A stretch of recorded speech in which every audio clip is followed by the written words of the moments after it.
that this 21-mile trip is because of the 4th of July and 9/11. And yes, I do think about 9/11. I woke up late that Tuesday at about 10 a.m. I'm going to tell you the specifics. I got out of bed. We were not supposed to miss a single day at the new school. I was at the Actor Studio Drama School. So James Lipton let me in on the second audition. And I arrived in New York in August of 2001. And I moved into Brooklyn off of Waverly Place. So at the Fulton stop. My wallet got taken from me by some homie that says he didn't steal. Later, I had to cancel my checks at my Texas bank and eventually reopen a whole new account, get a whole new social security card and all that kind of stuff. But eventually I made it into Manhattan in September, very early September. And I moved in off of 28th Street, 38 East 21st Street. That's right, I'm sorry. It was 38 East 21st Street, right at Gramercy Park. I lived there with some roommates on the 3rd floor. And I was attending the Actor Studio. The Actor Studio Drama School. And that was aired on Bravo. Now it's switched over to another channel. At that time it was on Bravo. And we saw a lot of movie stars, even Johnny Depp and Ethan Hawke. That night before, on Monday, we saw Bruce Willis on September 10th. I woke up late the next day on September 11th, around like, I don't know, it was like 9 or something. And oh crap, I was so upset. And I got up, I ran to the stairwell and I opened the door and I looked out, and there on the floor was broken glass. There was broken glass from something above. It was something that the light had just it fell. Something weird.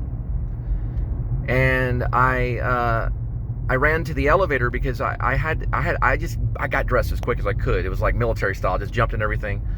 I was running like 6 miles a day, man. I would have ran dead sprint to the class, but I got on the elevator and this lady looked at me and she said, "Did you hear an airplane hit the World Trade Center?" This was on September 11th of 2001.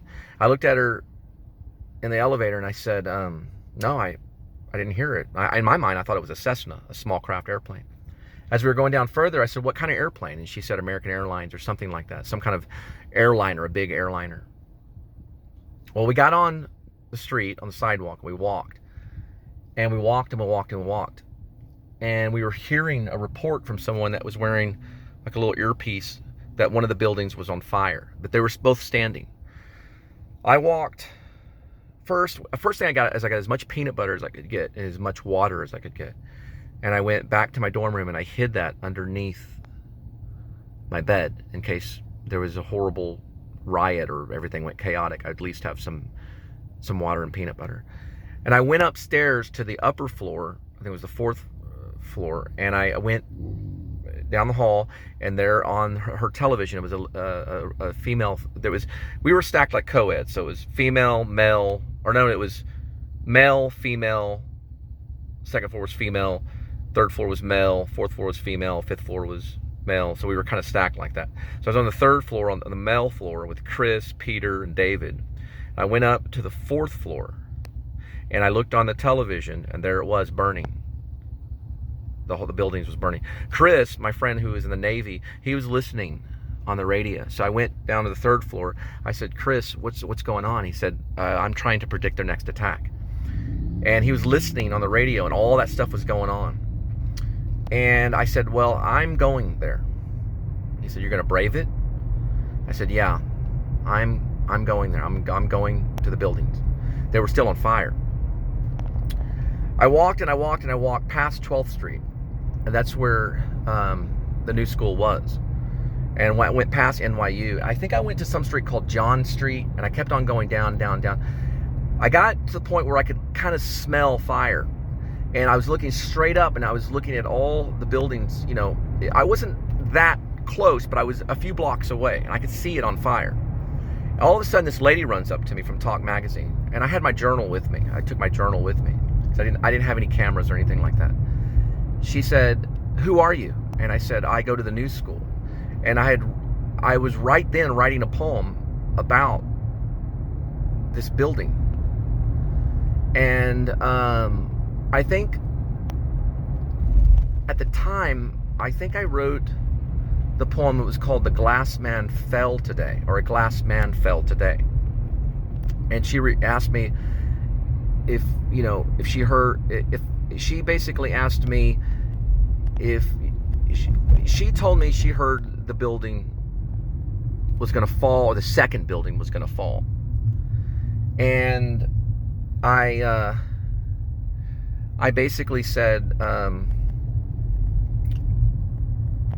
the second building, I didn't realize the first building had fallen or whatever. She said, well, you want to get back because, I guess after the first one fell, it was pretty bad news. The dust particles went everywhere and everything. And there was like a cloud of smoke that went everywhere. So I finally went back. So I went back past 12th Street, passed through Soho, back to my dorm. And I said, well, you know what? I'm going to go by the new school. So I left there and I went back to the new school to see what was going on, to see if class had been called off. So I went inside the new school. I went up to the upper floor, like where the history classes were, and I looked out the window and I could see the buildings, the smoke, or at least could see it in my mind. And I sat down and I just prayed. I said, God, please help those people. Please help those people. Once I got back down on the floor, once I got back to ground level, I went back to the dorms on 21st Street, on Gramercy Park. It was 38 East 21st Street, Gramercy Park. I think it was 10011 was the zip code, whatever. I went back up to where my room was, and eventually I made myself go back down and back outside to get more water, to stack up on some more water. And when I went outside, that was when I heard the second report that the second building fell. And I knew at that point that it was a terrorist attack, because the second time I thought this can't be an accident.